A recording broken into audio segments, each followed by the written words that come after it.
یا محمد نور مجسم، یا محمد نور مجسم، یا محمد نور مجسم، یا حبیبی یا مولائی، یا محمد نور مجسم، یا حبیبی یا مولائی۔ نحمده ونصلي ونسلم على سيدنا ومولانا محمد رسوله النبي الأمين المكين الحنين الكريم الرؤوف الرحيم. أما بعد، فأعوذ بالله من الشيطان الرجيم. بسم الله الرحمن الرحيم. حامين والكتاب المبين إنا أنزلناه في ليلة مباركة إنا كنا منذرين فيها يفرق كل أمر حكيم أمرا من عندنا إنا كنا مرسلين رحمة من ربك إنه هو السميع العليم.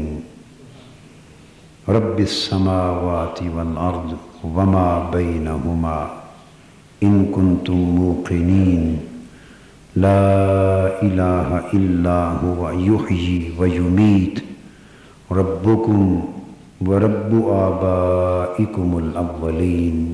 صدق الله مولانا العظيم. معزز خواتین و حضرات اور عزیزان گرامی قدر،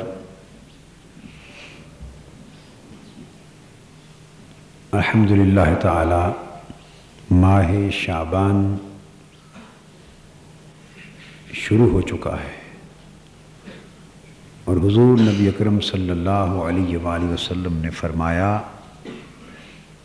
شعبان شہری، شعبان میرا مہینہ ہے،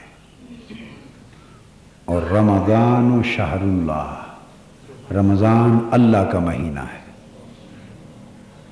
شعبان حضور صلی اللہ علیہ وآلہ وسلم نے اسے اپنا مہینہ قرار دیا، اور رمضان کو اللہ کا مہینہ قرار دیا، اور فرمایا کہ جو شعبان میں اچھی تیاری کر لے گا اس کا رمضان اچھا ہو جائے گا۔ وہ ماہ رمضان کی برکتوں اور سعادتوں سے بہتر طریقے سے لطف اندوز اور بہرہ اندوز ہوگا۔ شعبان معظم یوں تو سارا مہینہ بابرکت ہے، باسعادت ہے، اور حرمت و تعظیم والا مہینہ ہے، لیکن اس مہینے کو بطور خاص کچھ فضیلتیں اور کچھ امتیازات اور شرف عطا کیے گئے۔ یہ مہینہ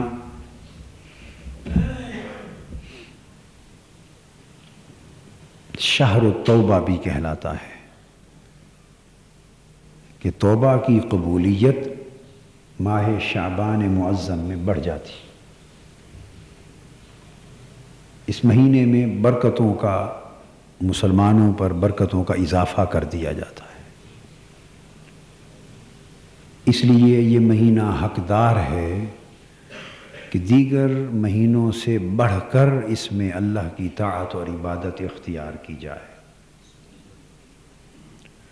اور بزرگان دین نے فرمایا ہے کہ جو لوگ اپنی جان کو اس مہینے میں جہد و اجتہاد یعنی ریاضت اور محنت پر تیار کر لیں گے اس مہینے میں، وہ ماہ رمضان المبارک کی جتنی برکتیں اور جتنی سعادتیں ہیں ان میں کامیابی کے ساتھ گزر جائیں گے۔ اس لیے حضور صلی اللہ علیہ وآلہ وسلم ماہ رمضان المبارک کے بعد سال کے 12 مہینوں میں سب سے زیادہ روزے اس مہینے میں رکھتے تھے، شعبان معظم میں۔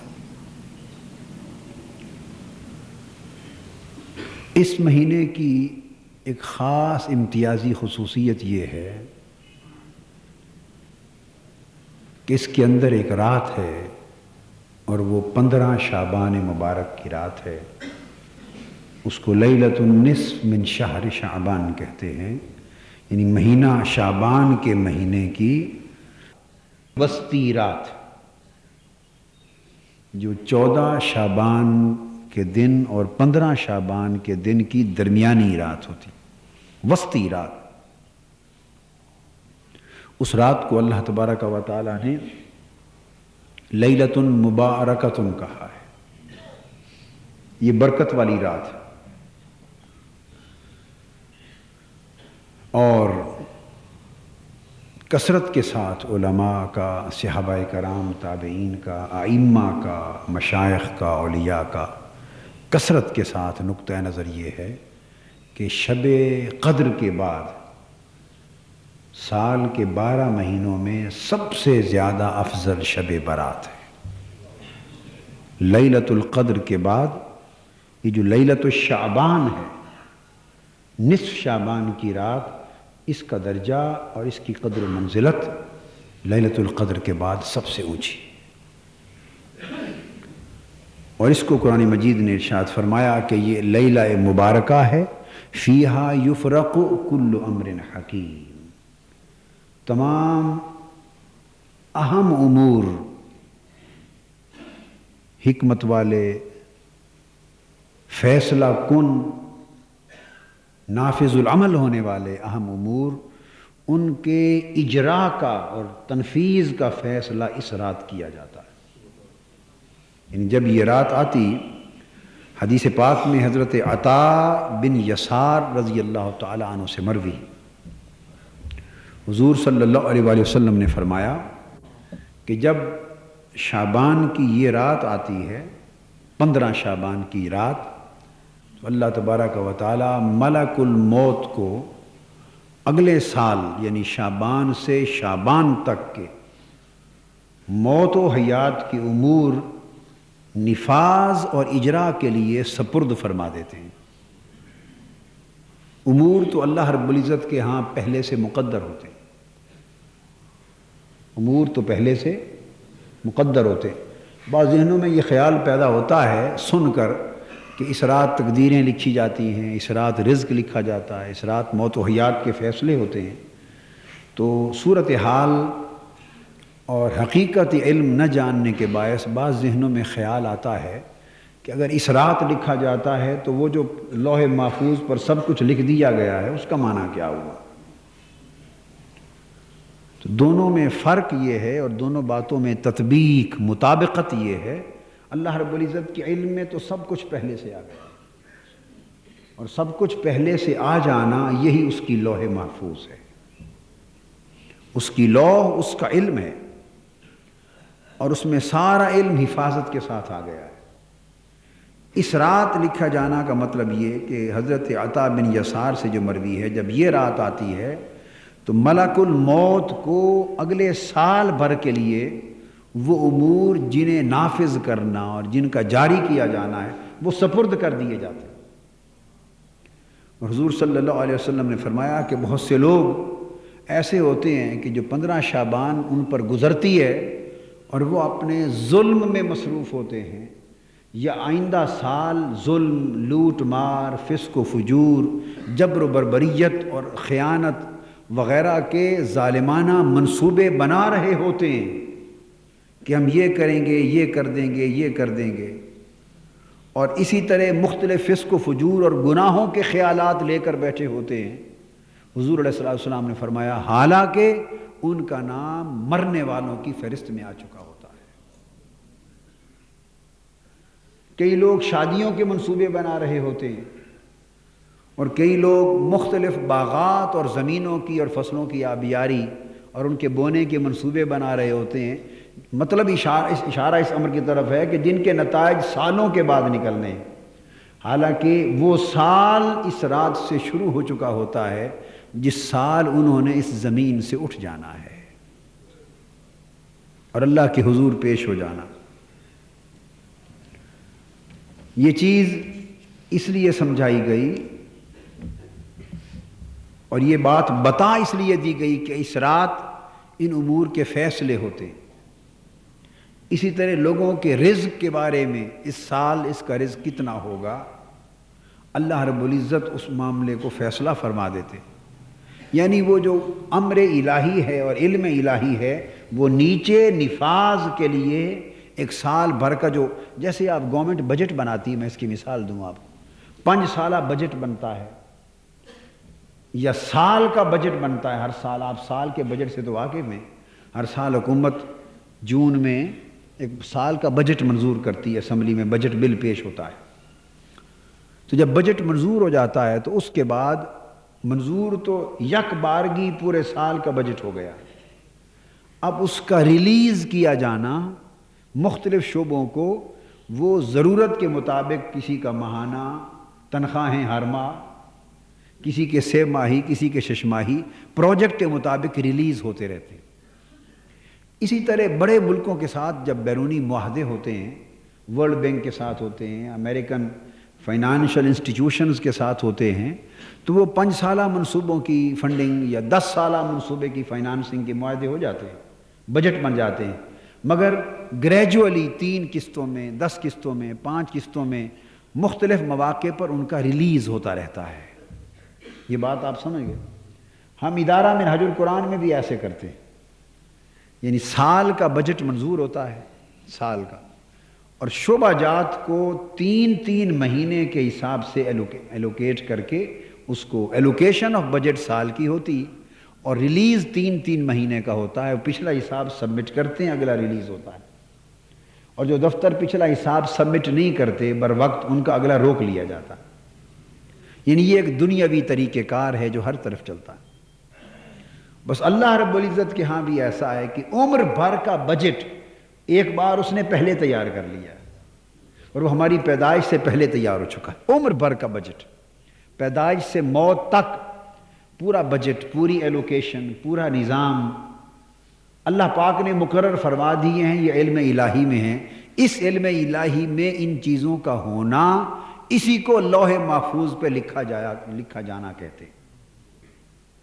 بعضوں کو اللہ پاک لکھ دیتے ہیں، بعض لکھے بغیر اس کے علم میں ہوتی ہے، یہ ایک الگ مسئلہ ہے، مگر یہ بات طے شدہ ہے کہ عمر بھر کے ہمارے احوال و اعمال اور ہمارے ارزاق و آجال، ہمارے بجٹ عمر بھر کے اللہ پاک کے ہاں پہلے سے، پھر ہر سال کے حساب سے ریلیز ہوتے ہیں۔ ایلوکیشن پہلے ہو گئی ہے اور ریلیز پروسیس 15 شعبان کی رات کو ہوتا ہے۔ اس رات کی اہمیت یہ ہے کہ 15 شعبان کی رات کو اگلے شعبان تک کا بجٹ سال کا ریلیز ہو جاتا ہے، اور اس کی رحمت کا عالم یہ ہے۔ اب یہ بات سوال پیدا ہوتا ہے ایک اگلا، کہ جب اس نے وہی جو پہلے سے طے شدہ بجٹ ہے وہی ریلیز کرنا ہے، تو یہ رات بتانے کی ضرورت کیا ہے کہ میں اس رات کو ریلیز کرتا ہوں؟ فیہا یفرق کل امر حکیم، اس رات یہ فیصلے کیے جاتے ہیں۔ موت کا معاملہ ہے تو ملک الموت کو دیا جاتا ہے، رزق کا معاملہ ہے تو ملک الارزاق کو دیا جاتا ہے۔ تو یہ ریلیز کرنے کی رات کیوں بیان کی ہے؟ کیونکہ طے تو پہلے سے ہو چکا، تو جب کمی بیشی نہیں ہونی تو پھر بتایا کیوں گیا کہ اس رات کو یہ ہوتا ہے؟ یہ فرق ہے دنیاوی حکمرانوں میں اور ساری کائنات کے حکمرانوں میں۔ ہمارے چونکہ ظرف چھوٹے ہیں، خزانے تھوڑے ہیں، لمیٹڈ ہیں، ہمارے بجٹ بھی لمیٹڈ ہیں، اور ہماری کوشش ہوتی ہے کہ جو محدود وسائل میں طے کیا وہ اسی کے اندر رہ کر ہو۔ اللہ کے وسائل محدود نہیں ہیں، اس کی نعمتیں، اس کی رحمتیں، اس کی رحمت ہر شے پر وسیع ہے۔ اب یہ رات اس نے ڈسکلوز کر دی، یہ راز فاش کر دیا کہ اس رات ریلیز ہوتا ہے۔ اس کی حکمت ترغیب و ترہیب ہے، اس کی حکمت ترغیب و ترہیب ہے۔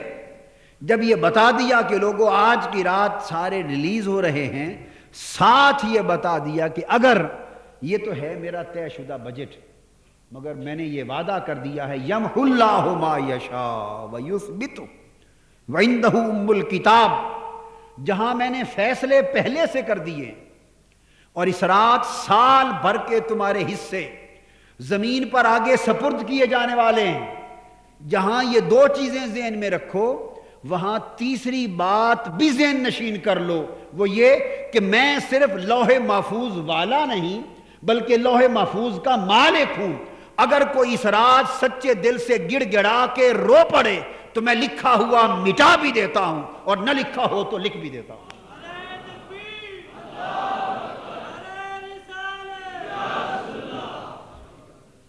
اگر رد و بدل کا امکان نہ ہوتا تو یہ رات بتائی نہ جاتی. یہ بات آپ کے پلے پڑی. اگر رد و بدل کا امکان نہ ہوتا، کمی بیشی کا، تبدیلی کا امکان نہ ہوتا، ہم نہیں کر سکتے تبدیل بھی اسی مالک نے کرنا ہے. جس نے لکھا ہے وہ بدل بھی سکتا. تو خود اس کا فیصلہ ہے یمحو اللہ ما یشاء، جسے چاہتا ہے اللہ مٹا دیتا. وَيُثْبِتُ، اور نہ لکھا ہوا ہو تو لکھ دیتا ہے. وَعِنْدَهُ أُمُّ الْكِتَابِ، وہ لوح محفوظ کا مالک، اس کا قلم اسی کے ہاتھ میں ہے، کسی اور کے ہاتھ میں نہیں ہے. اس کی لوح محفوظ، لوح علم اسی کے پاس ہے. جو چاہتا ہے مٹا دیتا ہے، جو چاہتا ہے لکھ دیتا ہے. اور حضور علیہ الصلوۃ والسلام نے فرمایا دو چیزیں تقدیر کو بدل دیتی ہیں. دو چیزیں بولیے تقدیر کو بدل دیتی ہیں، ایک دعا اور ایک صدقہ و خیرات. ایک دعا اور ایک صدقہ و خیرات. الدعاء والصدقہ لا يرد القضاء الا بالدعاء والصدقہ، کہ قضاء یعنی تقدیر نہیں ٹلتی، یہ نہیں بدلی جاتی، رد نہیں کی جاتی، مگر دعا اور صدقہ سے تقدیر بھی بدل جاتی. تو میں جو نکتہ سمجھانا چاہتا ہوں وہ یہ کہ طے شدہ فیصلے اگر اللہ تعالیٰ نے یہ بھی فیصلہ ساتھ ہی کر لیا ہوتا کہ اب یہ بدلیں گے نہیں، اب یہ بدلیں گے نہیں، تو پھر راتیں نہ بنائی جاتی نہ بتائی جاتی. یہ ایک لیلۃ القدر بنا دی اور فرما دیا اس میں ایک ایسی ساعت آتی ہے کہ اس میں جو مانگو قبول کر لیتا ہوں. اگر کسی نے یہی مانگ لیا مولا میری تقدیر اگر خراب ہے تو بدل کے اچھی کر دے، اور اسے ساعت قبولیت نصیب ہو گئی تو وہ اللہ قبول کرتا ہے. تو لیلۃ القدر بنائی اور اسے 5 طاق راتوں میں چھپا کر بتا دیا، اور اس کا کرم بالائے کرم کہ نصف شعبان بنائی اور چھپائے بغیر بتا دی.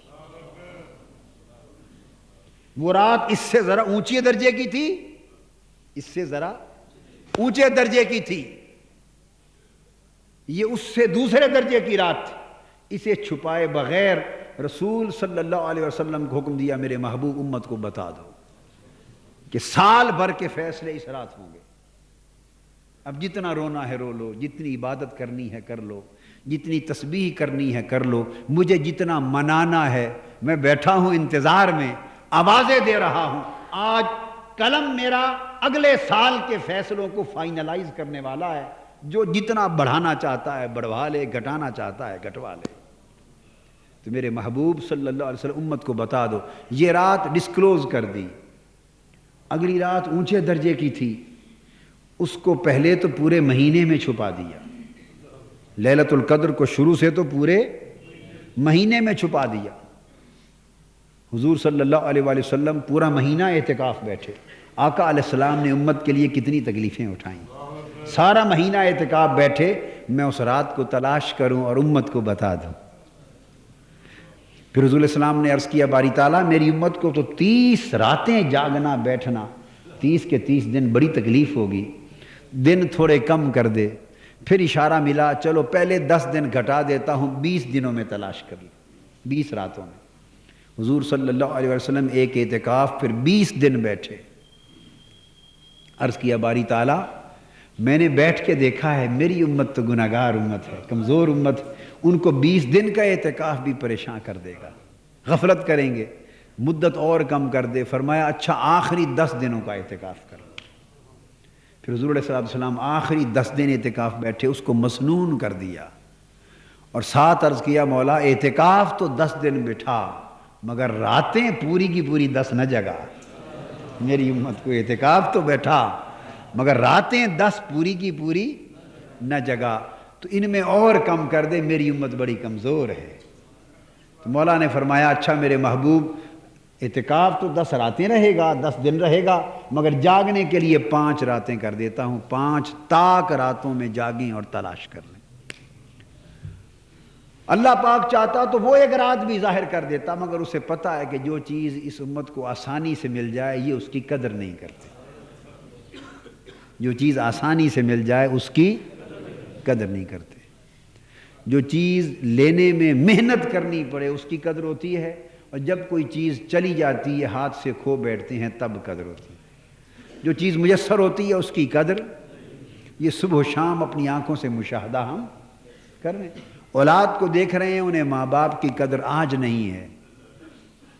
گھورتے ہیں ماں باپ کو آج بچے، بے ادبی کرتے ہیں، بولتے ہیں، نالائکی کرتے ہیں، نافرمانی کرتے ہیں. ماں باپ کے ڈانٹ ڈپٹ پر گرم ہوتے ہیں، سمجھتے ہیں ہماری بے عزتی کر دی. یہ سب ناسمجھی کی بات ہے. چونکہ ماں باپ میسر ہیں، انہیں خبر نہیں کہ یہ کتنی بڑی نعمت ہے. خبر نہیں کہ کتنی بڑی نعمت. میں کبھی کبھی کہا کرتا ہوں کہ بہت سے گوشے ہیں، مگر مجھ سے پوچھا کرو کہ ماں باپ کتنی بڑی نعمت ہے کہ میرے کان ترس گئے ہیں کہ کوئی دنیا میں مجھے طاہر کہہ کے بلاتا ہے.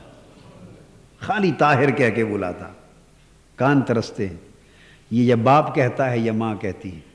مگر کبھی کبھی یہ شرف طاہر کا لفظ سننے کا، حضور شیخ طریقت سیدنا طاہر علاء الدین قدوۃ الاولیاء جو حضور میرے پیر صاحب تھے، کبھی کبھی وہ کمال شفقت میں ہوتے تو طاہر کہتے تھے، ورنہ وہ بھی پروفیسر صاحب اور ڈاکٹر صاحب وغیرہ کہتے تھے. کبھی تنہائی میں بیٹھتے اور وہ کمال شفقت پدری کے رنگ میں ہوتے نا، باپ بن کے کبھی بات کرتے تو طاہر کہتے، تو میری اس آرزو کی تکمیل ہوتی. مگر ماں باپ تو ہر وقت صبح و شام کہتے، ان کے لیے تو بیٹا جتنا بڑا ہو جائے وہ بیٹا ہے. اولاد کو یہ قدر نہیں. میں جوان بچوں کو کہہ رہا ہوں اور نوجوانوں کو کہ ماں باپ کی قدر کیا کرو. جب یہ نعمت اٹھ جائے گی تمہیں اندازہ ہوگا، کیونکہ یہ اتنی بڑی نعمت ہے گھر میں بیٹھے بیٹھے کہ ان کے چہروں کو محبت اور ادب سے دیکھنے سے بھی جنت مل جاتی. اور ماں باپ کے قدم جنت کی چوکھٹ ہیں اولاد کے لیے، جنت کی چوکھٹ. تو مل جاتی ہے جو چیز. اسی طرح بہت سی چیزیں ہیں، میں ذکر نہیں کرتا. آپ سمجھدار لوگ ہیں، آپ کو سمجھ لینا چاہیے کہ اللہ کی جو نعمت آسانی سے مل گئی بغیر محنت کے، اس کی قدر نہیں. اللہ رب العزت نے فرمایا کہ چلو ایک ان کو رات دے دیتے ہیں، بتا دیتے ہیں 15 شعبان کی، اس کو چھپاتے نہیں ہیں. ایک 5 راتوں میں چھپا دیتے ہیں. اب ایک جس کو چھپائے بغیر بتا دیا اس کی قدر بھی دیکھ لو. 15 شعبان میں لوگوں کا کتنا ذوق رہ گیا ہے، اور لیلۃ القدر کی تلاش میں کتنا ذوق رہ گیا ہے. زمین آسمان کا فرق ہے. اور وجہ اس کی یہ ہے کہ وہ بتائی نہیں، یہ بتا دی. یہ آسانی سے دے دی ہے کہ 15 شعبان کی رات ہے، میں فیصلے کرتا ہوں سال بھر کے لیے مانگ لو. اس کو چھپا دیا، اس پر محنت کرنی پڑتی ہے، اس کی قدر چلی آ رہی. اگر میں سمجھتا ہوں اگر وہ رات بھی اسی طرح بتا دی جاتی تو شاید اس میں بھی ہم آرام سے گرس ہو جائیں، قدر کھو دیتے. تو یہ رات اللہ رب العزت نے فرمایا اس لیے بتا دی تاکہ تم اس رات رو دھو لو، محنت کر لو، عبادت کر لو، تسبیح استغفار کر لو، اور اللہ سے رزق بڑھانے کی دعائیں مانگ لو، عمر بڑھانے کی دعائیں مانگ لو، بلاؤں اور آفتوں کے ٹلنے کی دعائیں مانگ لو، اور دنیا اور آخرت میں بخشش و مغفرت کی دعائیں مانگ لو، اور اپنی بدبختی اور شقاوت کو نیک بختی اور سعادت سے بدلے جانے کی دعائیں مانگ لو. یہ دعائیں جو اس رات مانگی جانی چاہیے. حضور صلی اللہ علیہ وسلم نے فرمایا، حضرت معاذ بن جبل رضی اللہ تعالیٰ عنہ کی روایت سے، کہ 5 راتیں ایسی ہیں جس نے وہ 5 راتیں جاگ کر محنت کر لی، اس نے جنت کے لیے اپنا راستہ صاف کر لیا. ان میں سے ایک رات لیلۃ النصف من شعبان، ایک رات شعبان کی 15ویں رات، ایک شعبان کی 15ویں رات۔ حدیث پاک میرے سامنے ہے، 5 راتیں معلوم ہے مگر اس وقت ایک ہی بتاتا ہوں، اس لیے کہ پھر آپ کہیں گے چلو ایک اور بھی ہے اس میں جاگ لیں گے، اس کے بعد 5 ہیں چلو آخری میں جاگ لیں گے، اور معلوم نہیں کہ آخری کی مہلت بھی نصیب ہوگی، یہ نہیں، وہ بتا رہا ہوں جو آ گئی ہے۔ یہ 15 شعبان کی رات، فرمایا جس نے اس رات کو زندہ کر لیا، جاگ کر گزار لیا، عبادت اور محنت سے گزار لیا، اس نے جنت کے لیے اپنا راستہ سیدھا کر لی، بلکہ آقا علیہ السلام نے فرمایا واجبت لہ الجنہ، اس کے لیے جنت واجب ہو گئی۔ 15 شعبان کی رات اور دیگر 4 راتیں جس نے زندہ کر لی اس کے لیے جنت واجب ہو گئی۔ مطلب اس کا یہ ہے جنت واجب ہونے کا کہ اس رات توبہ اور مغفرت کی قبولیت اتنی زیادہ ہے کہ اگر ان راتوں میں جاگ کر کوئی شخص کثرت کے ساتھ گریا کر کے صدق اور اخلاص سے نیت کے ساتھ اللہ کے حضور اپنے سارے گناہوں کی توبہ کر لے اور طلب مغفرت کر لے اور آئندہ اصلاح کر لے، پچھلے گناہ اس کے سمندروں کی جاگ کی مانندی کیوں نہ تھے مٹا دیے جائیں گے اور جنت کا مستحق بنا دیا جائے گا، اگلا حساب پھر نیا کھل جائے گا۔ یعنی یہ راتیں اتنی قبولیت والی راتیں ہیں کہ کوئی شخص ان کا صحیح فائدہ اٹھا لے، صحیح فائدہ، اور اس سے توبہ کر کے آئندہ کی اصلاح لے لے تو اس کے لیے جنت واجب ہو جاتی۔ حضور صلی اللہ علیہ وآلہ وسلم نے فرمایا، اور یہ حضرت عبداللہ بن عمر رضی اللہ تعالیٰ عنہ سے دوسری روایت ہے، حضرت عبداللہ بن عمر رضی اللہ تعالیٰ عنہ سے مروی، آپ نے فرمایا کہ پھر فرمایا 5 راتیں ایسی ہیں، یہ عبداللہ بن عمر سے مروی، پہلی روایت حضرت معاذ بن جبل سے رضی اللہ تعالیٰ عنہ سے، ابن عمر رضی اللہ تعالیٰ عنہ سے روایت فرمایا 5 راتیں ایسی ہیں، 5 لیال لا يرد فیہن الدعاء، 5 راتیں ایسی ہیں ان میں دعا رد نہیں ہوتی، ان میں دعا رد نہیں ہوتی۔ ان 5 راتوں میں سے 2 راتیں بتا دیتا ہوں، 3 موقع پر عرض کروں گا۔ ایک جمعہ کی رات ہے، ہم نے اس کو کتنا آسان بنا دیا ہے، اللہ پاک نے ہر ہفتے بھی ایک رات دی ہے۔ یہ جمعرات کی شب بیداریاں، جمعرات کے اجتماع اولیاء کرام کے وقت سے بلکہ خود حضور صلی اللہ علیہ وسلم کے زمانے سے چلے آ رہے ہیں۔ حضرت عبداللہ بن عمر جیسے صحابہ کرام کا معمول تھا کہ جمعرات کو حلقہ ذکر قائم کرتے تھے، بخاری شریف میں جمعرات کو حلقات ذکر قائم کرتے، اور صحابہ کرام کے بعد تابعین، تبع تابعین کے زمانوں سے لے کے آج تک جمعرات کو اللہ کا ذکر، اذکار، عبادت، طاعت اور استغفار کے عمل 14 صدیوں سے چلے آ رہے ہیں۔ اب مادی زمانہ ہے، ہم نے جمعراتوں کو شادیوں کے ساتھ چونکہ متعلق کر دیا ہے، جو راتیں رونے کے لیے تھیں وہ گانے بجانے میں بدل گئیں، جو راتیں اللہ نے رو کر مغفرت مانگنے کے لیے رکھی تھیں وہ گانے بجانے کے لیے تھیں۔ اور پرابلم بھی اس لیے ہوا کہ چونکہ شادی شریعت نے 1 دن دی تھی، یہ نکاح ہے اور رخصتی، نکاح اور رخصتی، اور بیٹے کے لیے یہی تھا شادی، یعنی ایک بیٹی کے لیے تھی کہ جس دن بارات آئے نکاح کے ساتھ رخصت کر دیں، یہ بچی والوں کے لیے شادی تھی، اور بیٹے والوں کے لیے 2 دن تھے کہ اگلے دن ولیمہ بھی ہو جائے۔ اور ہم نے شادی کو اپنے لیے عذاب بنا لیا ہے، 100 لعنتوں کے توق گلے میں ڈال لیے۔ اب یہ تیل ہو رہا ہے، اب یہ مہندی ہو رہی ہے، اب یہ پتہ نہیں، مجھے تو باقی نام نہیں آتے، کتنے فسادات ہم نے اپنے گلے ڈال لیے ہیں، پیسوں کو حرام کی راہ پہ لٹانے کے ذریعے نکال لیے۔ پہلے چند لاکھ روپیہ تیل پر خرچ کرتے، تیل پر خرچ کرنے کا مطلب یہ ہم جلا رہے ہیں۔ تیل دیوں کے لیے ہوتا تھا، دیے جلتے تھے، تیل جلتا تھا، ہم اب تیل کی جگہ پیسے جلاتے ہیں۔ اور جو خرچ ایک تیل پر کرتے ہیں وہ خرچ اگر تیل چھوڑ دیں، اگر ہم سارے کے سارے عزم کر لیں جتنے بیٹھے ہیں کہ تیل پر لعنت بھیج دیں، اور جو پیسے آپ ہر بیٹے بیٹی کی شادی کے لیے تیل کے خرچ کے لیے رکھے ہوئے ہیں، اس سے غریبوں کی 4 شادیاں ہو جائیں۔ 4 غریب بیٹیوں کی شادیاں ہو جائیں گی۔ کیا میں آپ سے یہ حق رکھتا ہوں کہ آپ سے یہ وعدہ لے لوں کہ ایک تیل چھوڑ دیں؟ تیل اور جی کیا حق رکھتا ہوں؟ نہیں، حق تب رکھتا ہوں کہ کہوں تو پھر مرتے دم تک اس کی خلاف ورزی نہ ہو، حق تب ہے۔ اور اگر آپ یہاں وعدے بھی کر لیں اور کہیں خلاف ورزی، چونکہ بات یہ ہے کہ گھر میں حکومتیں آپ کی نہیں ہیں، آپ کی بیویوں کی ہیں۔ میں سچ بات کہہ رہا ہوں، آپ کو تو صرف گھروں میں روٹی ملتی ہے، آپ کما کے دیتے اور روٹی کھاتے ہیں، فیصلے پالیسیاں کہتے ہیں جی کیا کریں، عورتیں نہیں مانتی۔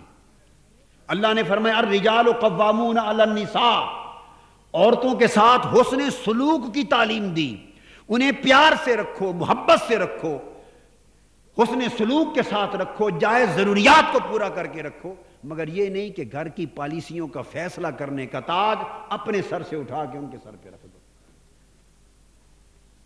آپ کہیں گے جی ہم تو آمادہ ہیں، کیا کریں، گھر والے نہیں مانتے۔ اور جو کام آپ نے نہ کرنا ہو، فیصلہ ہو، وہاں الٹ ہو جاتا ہے، وہاں گھر والے الٹ لٹک جائیں آپ کو نہیں منا سکتے۔ ایک شیطان غصہ آیا ہے ہمارے اندر، ہماری طبیعت راغب ہو گئی ہے پیسے کو نیک راہوں پر خرچ کرنے کی بجائے عیاشی پر خرچ کرنا، ڈیمونسٹریشن پر خرچ کرنا، شور شرابے پر خرچ کرنا، اور پھر تیل مہندیوں کے بہانے ناچ گانا داخل ہو رہا ہے، لڑکے لڑکیاں ناچ رہے ہیں، گانے والے پروفیشنل آ رہے ہیں، ایک عجیب تباہی اور بربادی کا سیلاب شادیوں کے نام پر ہم اپنے اندر داخل کر رہے ہیں، پردے اٹھا رہے ہیں، فحاشی عریانی پھیل رہی ہے، بچیاں زرق برق لباس کے ساتھ کھلم کھلا تقریبات میں گھوم پھر رہی ہیں۔ وہ کچھ ہو رہا ہے جو میری زبان کہنے کو مجھے زیب نہیں دیتی، میں دیکھ نہیں سکتا، کہہ نہیں سکتا، سن نہیں سکتا۔ مصر جیسا ملک جو فحاشی عریانی میں ہم سے کہیں آگے نکل گیا ہے، مگر ابھی قاری صاحب بتا رہے ہیں کہ شادی کے موقع پر آج بھی ان کا رواج محفل قرات کا ہے۔ جو فحاشی عریانی میں آگے نکل گیا، شادی پر وہ خرچ کرتے ہیں محفل قرات پر، قرآن مجید پڑھ لیتے۔ تو میں پھر پوچھتا ہوں، کیا میں یہ حق رکھتا ہوں کہ شادی میں تیل اور مہندی، تیل اور مہندی 2 رسمیں، اس کو ترک کر دیں؟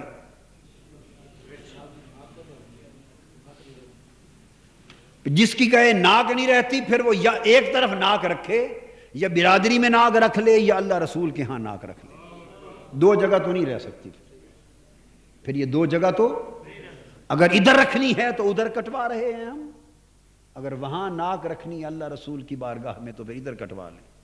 کٹنا کٹوانا کیا ہے، ہم بھی اسی دنیا میں رہتے ہیں۔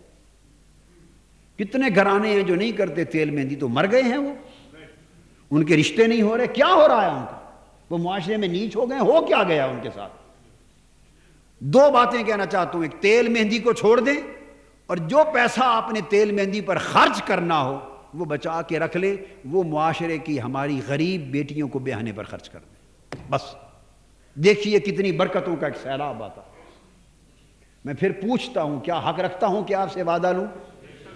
جو کریں گے پھر پکے رہیں گے۔ اس درخواست کے ساتھ ہاتھ وہی کھڑا کریں جو کٹ مریں مگر اس پر عمل ہر صورت کروا کے لیں۔ ٹھہریے، جو ہمت نہ رکھتے ہوں وہ ہاتھ کھڑا نہ کریں، میں اللہ کے گھر میں وعدہ خلافی نہیں کروانا چاہتا۔ جو ہمت نہیں رکھتے کہ گھر سے فیصلہ کروائیں وہ ہاتھ کھڑا نہ کریں، اور جو ہمت رکھتے ہیں وہ ہاتھ کھڑا کریں۔ سب سے پہلے تو میں کھڑا کرتا ہوں، اونچا ہاتھ کھڑا کریں، اونچا ہاتھ اونچا کھڑا کریں، اور زبان سے کہیں کہ آج کے بعد مرتے دم تک تیل مہندی ہمارے گھر میں حرام۔ کہیں تیل اور مہندی نہیں ہوگی، تیل اور مہندی نہیں ہوگی، کچھ ہو جائے بند۔ اور جو پیسے اس کے بچیں وہ معاشرے کی غریب بیٹیوں کے، جو شریف لوگوں کی سفید پوش بیٹی ہیں، کبھی ان کا بھی سوچا؟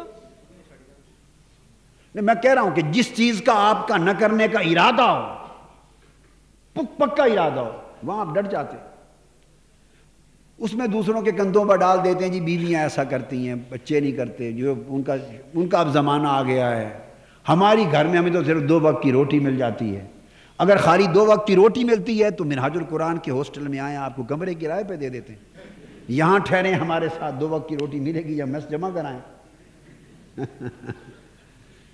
اس لیے کہ گھر معاشرے کی اصلاح کا پہلا یونٹ ہے، گھر معاشرے کی اصلاح کا پہلا یونٹ ہے، اور یہاں سے معاشرے کی اصلاح اور معاشرے کی بگاڑ کا آغاز ہوتا ہے، اور گھر کا سربراہ اس کا ذمہ دار ہے۔ کلکم راعٍ وکل راعٍ مسئول عن رعیتہ، حضور نے فرمایا ہر شخص جو ہے، جو سربراہ ہے، وہ راعی ہے، اور قیامت کے دن اس سے اپنی رعیت کے بارے میں جواب طلبی کی جائے گی۔ ہر گھر کے سربراہ شوہر سے اس کے گھر میں کیا ہوتا تھا قیامت کے دن پوچھا جائے گا، جنت کے راستے روک دیے جائیں گے اس نمازی پرہیزگار شوہر پر بھی جو اپنی نمازیں پڑھتا تھا اور گھر کو فسق و فجور کی آماد کا بناتا تھا، نام بیویوں کا، بچوں کا لیتا تھا، جس نے گھر کے اندر اللہ کے دین اور اللہ کے دین کے شرم و حیا کا رواج نہ ڈالا، اس کی نمازیں اسے بچا نہیں سکیں گی، اس کی اپنی دینداری اسے بچا نہیں سکے گی، اس کو اپنا اور اپنے اہل و عیال سب کا حساب دے کے آگے گزرنا ہوگا۔ قُوا أَنفُسَكُمْ وَأَهْلِيكُمْ نَارًا، اپنے آپ کو بھی بچاؤ دوزخ سے اور اپنے اہل و عیال کو بھی بچاؤ دوزخ سے۔ بیوی سے نہیں پوچھا جائے گا شوہر اور اولاد کے معاملے میں، بیوی سے صرف بیوی کا پوچھا جائے گا، اولاد سے وقت اولاد کا پوچھا جائے گا۔ باپ ہونا تیری ذمہ داری ہے، باپ ہونا، گھر کا سربراہ ہونا تیری ذمہ داری ہے۔ اس کی بیوی کا بھی باپ شوہر سے پوچھا جائے گا، اولاد کا بھی باپ سے پوچھا جائے گا۔ آپ کے اوپر 3 بوجھ ہیں، آپ کی بیویوں پر تنہا اپنا بوجھ ہے، لا تزر وازرۃ وزر اخری، اولاد پر اپنا بوجھ ہے، سربراہ خاندان پر 3 بوجھ ہیں، اپنا بھی، اپنی بیوی کا بھی اور اپنے بچوں کا بھی۔ تو میں یہ عرض کر رہا تھا، حضور صلی اللہ علیہ وسلم نے یہ رات اس لیے بتا دی تاکہ اس رات کو لوگ استعمال میں لائیں اور آئندہ سال کے جو فیصلے ہونے والے ہیں، آئندہ سال کے جو فیصلے ہونے والے ہیں ان کو نپٹا لیں۔ اور یہ بھی فیصلہ ایک تو یہ کر دیا نا کہ نہیں کریں گے، اور یہ بھی کر دیں کہ تیل مہندی کی رسموں میں کسی کے ہاں جائیں گے بھی نہیں، اس کے بھی ہاتھ کھڑے کر دیں۔ کوئی کرے گا جائیں گے بھی نہیں، کوئی کرے گا جائیں گے بھی نہیں۔ دھوم دھام سے کریں، اللہ کی نعمت کو بجا لائیں۔ شادی کی رسم وہ نکاح ہے، وہ بارات ہے، یہ دعائے خیر ہے، ابتدائی دعائے خیر ہے، نکاح ہے، بارات ہے، بچوں کا ولیمہ ہے، خوب شوق سے کریں۔ شب برات کی میں بات کر رہا تھا، شب برات میں یہ جو پٹاخے وغیرہ کسی نے پوچھ لیا، اور آتش بازی حرام ہے، شب برات میں پٹاخے اور آتش بازی حرام ہے، کیونکہ یہ کوئی خوشی کی برات، کوئی برات شادی والی رات نہیں ہے، یہ برات سے مراد نجات ہے گناہوں سے اور دوزخ سے اور آفات و بلایا سے، اس سے برات پانے کی رات ہے کہ جو روئے گا، استغفار کرے گا، عبادت کرے گا، اس کو برات مل جائے گی دوزخ سے اور آفات اور بلایا سے۔ یہ پٹاخوں اور شورلی پٹاخوں والی اور وہ برات نہیں، اس کو سختی سے بند کیا جائے، اپنے علاقوں میں منع کریں، گھروں میں جا کے لوگوں کو تلقین کریں کہ یہ حرام کام ہے، مفت میں اپنا گناہ لے رہے ہیں۔ حضور صلی اللہ علیہ وسلم نے فرمایا ان 5 راتوں کی دعا رد نہیں ہوتی، ایک جمعہ کی رات، اور پھر بڑی راتوں میں فرمایا 15 شعبان کی رات، 3 اور بھی ہیں جس کا میں نے ذکر کر دیا تھا آپ کو، رجب میں ہے، شعبان میں ہے، رمضان میں ہے، اور عیدین کی ہیں۔ حضور صلی اللہ علیہ وسلم نے ایک اور بات اس میں ارشاد فرمائی جو اصلاح سے متعلق ہے اور بڑی توجہ طلب، اس کو آپ ایک ایک کر کے اپنے دل کی تختی پہ لکھ لیں۔ ارشاد فرمایا کہ اس رات جو آدمی توبہ کرے، اللہ پاک آسمان دنیا پر اتر آتے، مغرب کے ساتھ غروب آفتاب، جب 14 شعبان کا سورج غروب ہوتا ہے تو مغرب کے ساتھ ہی اللہ پاک اپنی شان کے لائق آسمان دنیا پر آ جاتے، وہ عرش اور فوق العرش اور لا مکان، اپنی شان کے لائق اللہ پاک آسمان دنیا پر اپنے بندوں کے قریب آ جاتا، اور اس کی فجر تک اللہ پاک آسمان دنیا پر بندوں کے قریب رہتا ہے۔ ایک قربت تو نحن اقرب الیہ من حبل الورید ہے، وہ قربت عامہ ہے جو کسی کی سمجھ میں آ جائے اور کوئی اس کو اپنا لے تو وہ شہرک کے بھی قریب ہے، مگر یہ قربت خاصہ ہے۔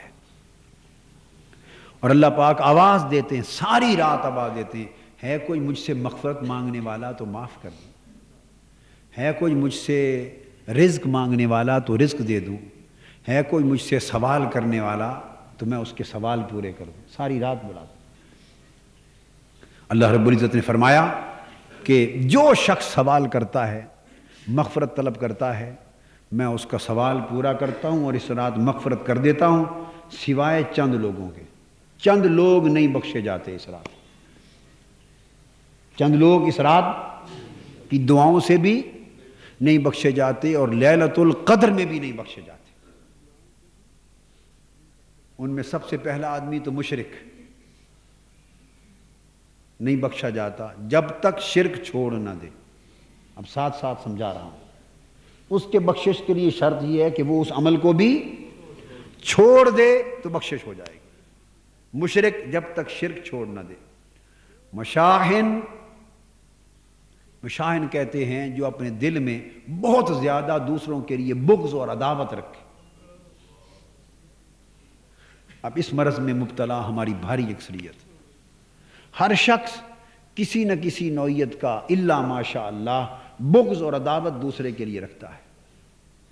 یہ حقد اور حسد جو ہوتا ہے اور یہ بغض اور عداوت پر جس کو خدا واسطے کا بیر کہتے، تو فرمایا بغض اور عداوت دل میں رکھنے والا اس شب برات اور شب قدر میں بھی بخشا نہیں جاتا۔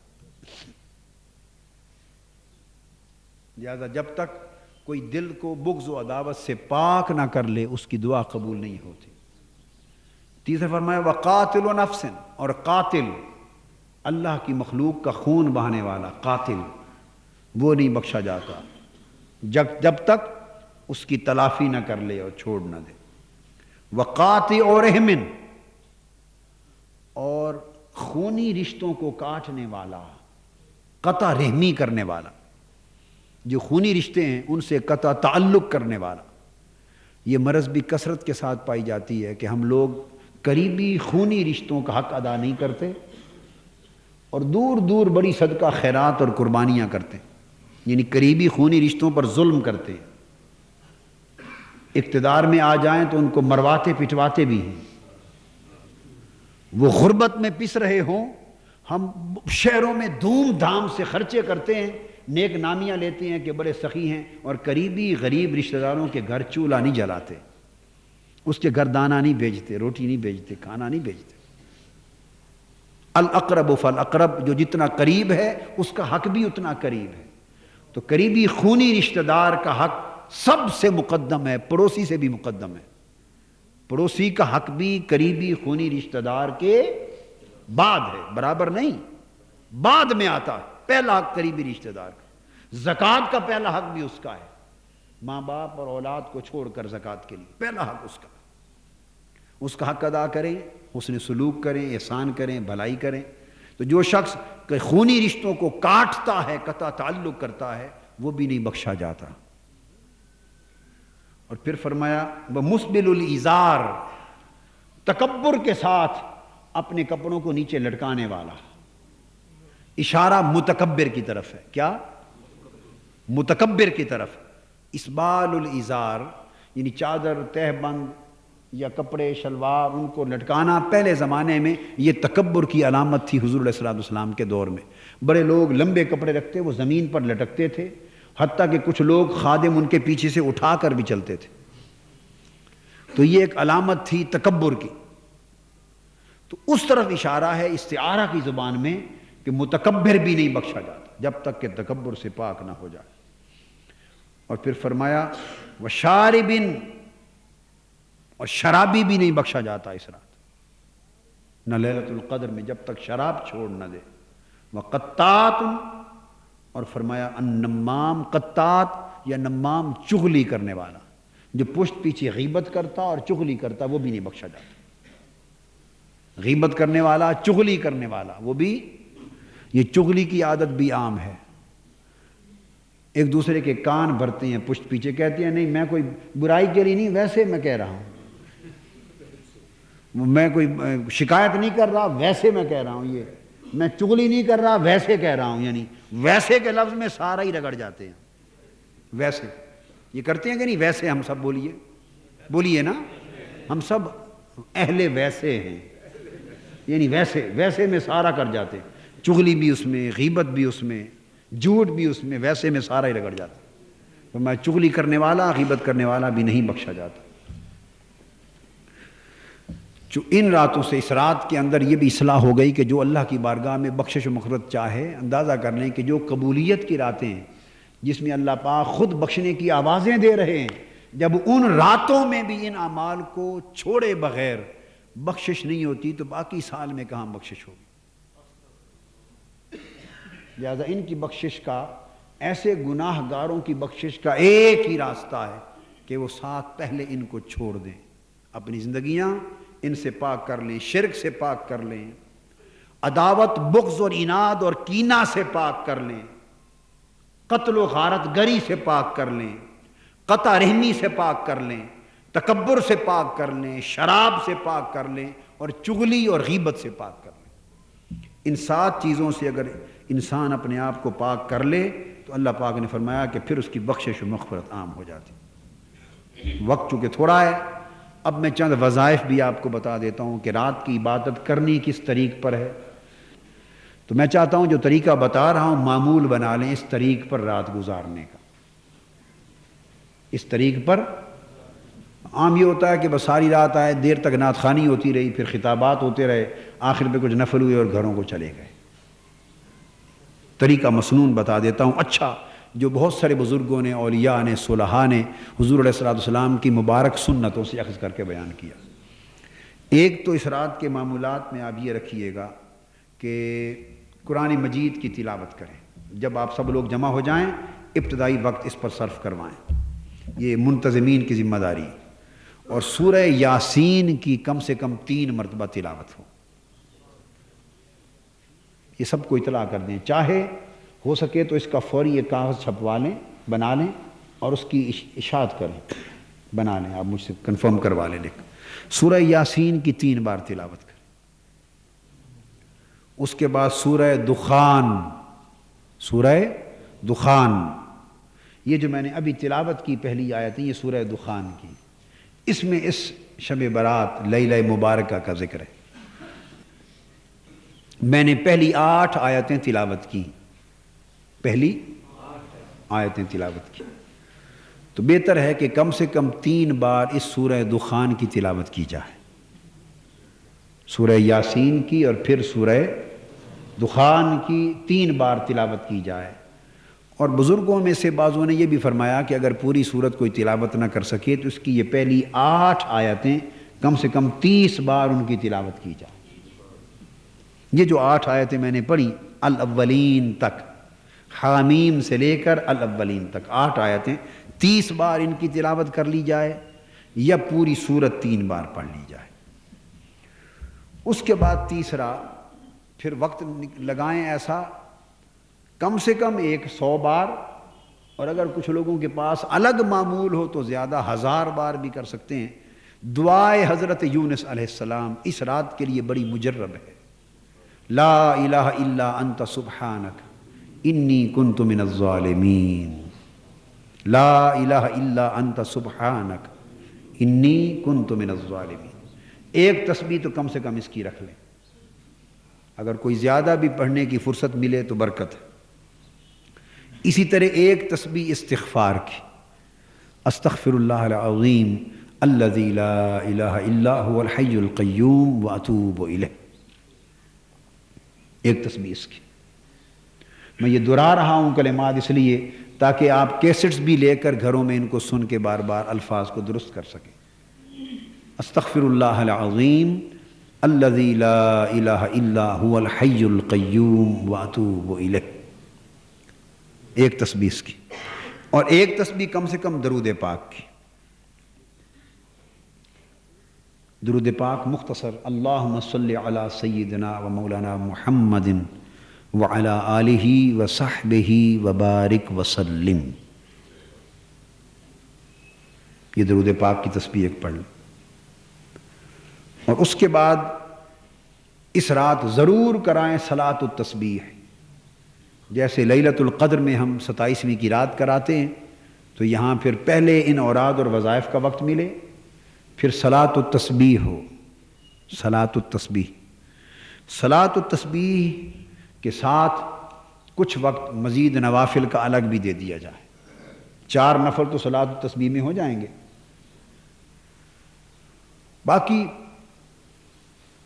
8 نفل اور پڑھ لیں۔ چلو قیام اللیل کے ضمن میں بھی شامل ہو جائیں، جیسے تہجد کے لیے قیام اللیل کے لیے 8 نوافل سنت ہے، تو وہ بھی موقع الگ دے دیں، تو کم سے کم 8 نوافل اور پڑھ لیے جائیں قیام اللیل کی نیت سے، جو تہجد کی نماز کا بدل بنے۔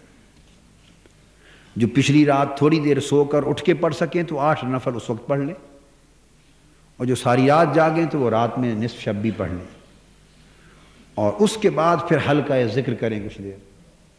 اس کے بعد حلقہ ذکر کریں، حضور علیہ السلام کی نعت شریف کی محفل بھی کریں، اور آخر پہ حلقہ ذکر کریں۔ نوافل کے بعد نعت شریف کی محفل کریں اور حلقہ ذکر کریں، تاکہ اس طرح تمام برکتوں کے ساتھ اس رات کو معمور کر لیا جائے۔ اور ایک دعا آپ کو بتا دیتا ہوں، مختصر ہے، جو کثرت کے ساتھ اس رات نوافل کے دوران بھی پڑھتے رہیں۔ ہر 2 نفل پڑھیں تو دعا کر لیں، پھر اگلے 2 نفلوں کے بعد دعا کریں، صلاۃ و تسبیح کے بعد بھی پڑھیں، قیام اللیل کے بعد بھی پڑھیں، اور چاہیں تو تسبیح بھی اس دعا کی کر لیں۔ وہ دعا حضور صلی اللہ علیہ وآلہ وسلم نے ام المومنین حضرت عائشہ صدیقہ رضی اللہ تعالیٰ عنہا کو تلقین فرمائی تھی لیلۃ القدر کے لیے، اور بزرگوں نے چونکہ بڑی لیلۃ القدر کی خاص دعا ہے تو لیلۃ الشعبان کے لیے بھی اس کو مقرر کیا، جس میں فرمایا اللہم انک عفو کریم تحب العفو فاعف عنی۔ مختصر تو اس طرح بھی پڑھ سکتے ہیں اللہم انک عفو، یہ حدیث پاک سے ثابت ہے، حضور علیہ السلام کی تلقین فرمائی گئی دعا ہے۔ کہیے اللہم انک عفو تحب العفو فاعف عنی فاعف عنی فاعف عنی۔ بس ایک ہی بار کہنا ہے اللہم انک عفو تحب العفو فاعف عنی۔ اور جو احباب پوری یاد کر سکیں بے شک لکھ لیں، لکھ کے بہتر ہے آپ چھاپ دیں، تو وہ اس کے بعد یہ بھی کہہ سکتے ہیں فاعف عنی کے بعد اللہم انی اسألک العفو والعافیہ والمعافاة الدائمہ فی الدین والدنیا والآخرہ۔ یہ پوری دعا کر لیں۔ تو یہ لیلۃ القدر اور لیلۃ الشعبان، لیلۃ نصف شعبان کے لیے معروف دعائیں ہیں۔ اور دعائیں بھی ہیں، میں وہ لکھوا دوں گا، ایک دعا اور لکھا دوں گا، یہ دعائے محمدی ہے صلی اللہ علیہ وسلم، یہ دعائے محمدی صلی اللہ علیہ وسلم ہے، جو لیلۃ القدر کے لیے اور وہی لیلۃ الشعبان کے لیے بھی عرض کر رہا ہوں۔ حضور صلی اللہ علیہ وآلہ وسلم نے فرمائی حضرت عائشہ صدیقہ رضی اللہ تعالیٰ عنہا کو کہ اگر تو یہ خاص رات پالے تو یہ دعا کر، اور ایک دعائے سیدنا آدم علیہ السلام بھی لکھوا دوں گا۔ حضرت آدم علیہ السلام جب زمین پر اتارے گئے تو آپ کو مقام عطا کیا گیا طواف کا، تو اس میں آپ نے اللہ کے اس گھر کے جہاں گھر بنایا، پہلا کعبہ بنایا، اس کا طواف کیا، 7 دن طواف کرتے رہے، 7 دن طواف کر کے پھر وہ جو مقام مقرر کیا تھا وہاں 2 رکعتیں عطا فرمائیں۔ 2 رکعتیں ادا کرنے کے بعد اللہ رب العزت نے ان کو کچھ کلمات دعا تلقین فرمائے تھے، اس موقع پر آپ نے ایک دعا کی قبولیت توبہ کے لیے۔ تو سیدنا آدم علیہ السلام نے دعا کی، اور گویا وہ تاریخ انسانی کی اور تاریخ انبیاء کی پہلی دعاؤں میں سے ایک ہے۔ وہ بھی میں انشاءاللہ تعالیٰ اس میں لکھوا دوں گا، تاکہ اس دعا کو بھی کوئی یاد کر سکے، پڑھ سکے تو شامل کر لے۔ تو اس رات کو اس طریق پر بسر کیا جائے۔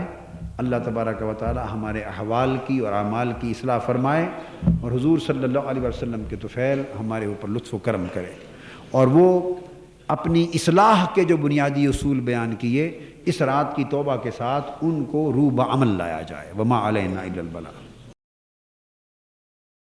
یا محمد نور مجسم یا محمد نور مجسم یا محمد نور مجسم یا حبیبی یا مولائی یا محمد نور مجسم یا حبیبی یا مولائی تصویر کمال محبت تنویر جمال خدائی یا محمد نور مجسم یا محمد نور مجسم یا حبیبی یا مولائی یا محمد نور مجسم یا حبیبی یا مولائی تصویر